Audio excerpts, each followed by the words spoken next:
ఇక్కడ కాదు కదా సార్, పేదవాడు ధనికుడు అంతే. ఇవన్నీ రిమైనింగ్ మొత్తం కూడా ఇక్కడ మనం జనరల్ బేస్ లో మాట్లాడుకోవాలంటే ఇప్పుడు ఏదో నేను పార్టీయో వాళ్ళని ఏదో మనం విమర్శ చేయడం కాకుండా కులానికి సీఎం అయితే అందరికి రాజ్యాధికారం వచ్చింది అనేది రాంగ్ థింగ్ అంట. రెండోది ఏంటంటే ఆయన అభిప్రాయాన్ని ఆయన తెలియజేసుకునేటటువంటి స్వేచ్ఛ ఉంది. పివి సునీల్ కుమార్ గారికి మద్దతు తెలుపుతుందా?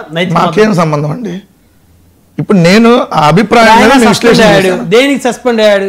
జగన్మోహన్ రెడ్డి గారి మాటలు విని ఆయన చెప్పినట్టు చేశాడు కాబట్టి ఒక మాట నేను చెప్తాను. ఇప్పుడు అదే మాకేం సంబంధం అంటే ఇదే ఎడిమా వల్ల వచ్చినటువంటి గాయాలని చెప్పి ఇదే హైదరాబాద్ లో ఉన్నటువంటి హాస్పిటల్ ఏదైతే ఉందో మిలిటరీ హాస్పిటల్ అది ఎడిమా వల్ల గాయాలని ఇచ్చింది.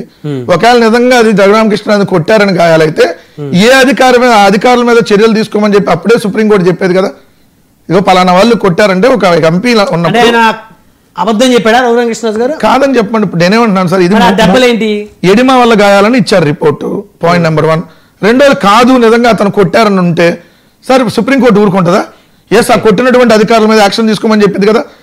ఒక ఎంపీని కాదు సార్, నాట్ ఓన్లీ ఎంపీ, అక్కడ 3rd డిగ్రీయో లేదంటే మీరు అన్నట్టుగా కస్టోడియల్ టార్చరో లేదంటే మీరు అన్నట్టుగా కొడితే పోలీస్ అధికారులకు నార్మల్ వాళ్ళు కూడా కొట్టే అధికారం లేదు.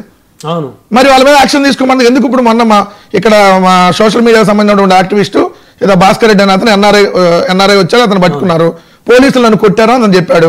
వాళ్ళకి మెమోలు ఇచ్చారా లేదా? ఇక్కడ మిమ్మల్ని అంటే సందర్భం కాకపోయినా ఈ డిస్కషన్ వచ్చిన అడుగుతా. సో మొన్న మిమ్మల్ని ఒక ఇష్యూ మీద అరెస్ట్ చేశారు, ఏపీ పోలీసులు తీసుకెళ్లారు.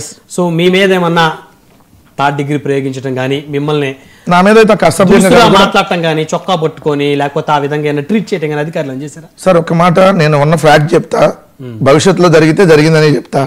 ఇప్పుడు ప్రజెంట్ అయితే నాకు వచ్చినటువంటి వాళ్ళు ఒక సిఐ, 5 కానిస్టేబుల్, ఒక డ్రైవర్ వచ్చారు, ప్రైవేట్ ఇన్నోవా వెహికల్లో వచ్చారు.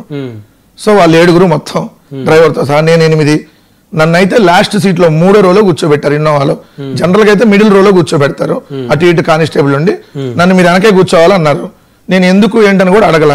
సో నా పక్కన ఇటు ఒక కానిస్టేబుల్ కూర్చున్నాను, నేను మధ్యలో ఇన్నోవా లాస్ట్ సీట్ అని చాలా ఇబ్బందికరంగా ఉంటుంది, 3 కూర్చుంటే. మీకు తెలిసి ఇద్దరికే కొంచెం కంటెస్టెడ్గా ఉంటుంది. నన్ను మధ్యలో కూర్చోబెట్టారు. బట్ నన్ను అయితే ఎక్కడ అసభ్యంగా కానీ ఎక్కడ తూలి కానీ నన్ను మాట్లాడలా. మిమ్మల్ని చూసుకున్నారు. నేను ఉన్నదే చెప్తున్నా కదా, ఈ ప్రభుత్వంలో అందరినీ చూసుకోవట్లేదు. ఇక్కడ నేను అధికార ప్రతినిధిగా ఇక్కడ చాలా ఉంది. మిమ్మల్ని బాగా ట్రీట్ చేసిన వాళ్ళు మిగతా వాళ్ళని ఎందుకు కొడతారు? బ్రహ్మనాయుడు గారిని కూడా అరెస్ట్ చేస్తే బాగా చూసుకోవచ్చాము, ఇంకో యాంకర్ అరెస్ట్ చేసినప్పుడు బాగా చూసుకోకపోవచ్చాము. అది ఎట్లా ఉన్నది? అది నన్ను అసలు నాకు ఈరోజు నోటీస్ ఇవ్వకుండా అరెస్ట్ చేశారు. ఈ విషయంలో బాగా చూసుకున్నటువంటి పోలీసులు కానీ ప్రభుత్వం కానీ వేరే వాళ్ళని కొట్టారు అని చెప్పేసి మీరు చెప్తే మరి పబ్లిక్ నమ్ముతారో లేదో చూస్తారు. నమ్మటం సార్, ఆల్రెడీ దానికి సంబంధించినటువంటి ప్రూఫ్లు ఉన్నాయి. ప్రూఫ్లు ఉంటేనే కదా న్యాయస్థానం కూడా యాక్షన్ తీసుకుంది. అంటే ఒక్కొక్కరికి ఇప్పుడు నేను అధికార ప్రతినిధిగా ఉన్నా, సో నేను మళ్ళీ బయటకు వచ్చి ఖచ్చితంగా నేను మేజిస్ట్రేట్ ముందు చెబుతా, రేపొద్దున బయటకు వచ్చి మీడియా ముందు చెప్తా, ఆ పోలీస్ అధికారుల పేర్లు ఏంటి, కానిస్టేబుల్ పేర్లతో సహా నేను చెప్తా, ఎక్కడ వదలను కదా.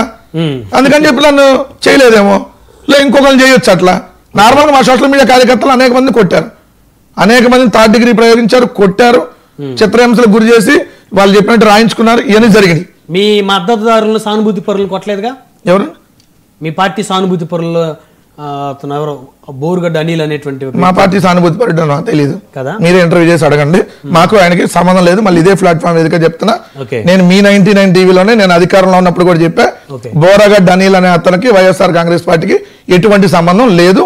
అతను మా పార్టీలో మెంబర్షిప్ హోల్డర్ కాదు, ఏ పదవులు లేదు, మాకు అతనికి సంబంధం లేదు. ఓకే వెంకటేష్ గారు ఈ ప్రభుత్వం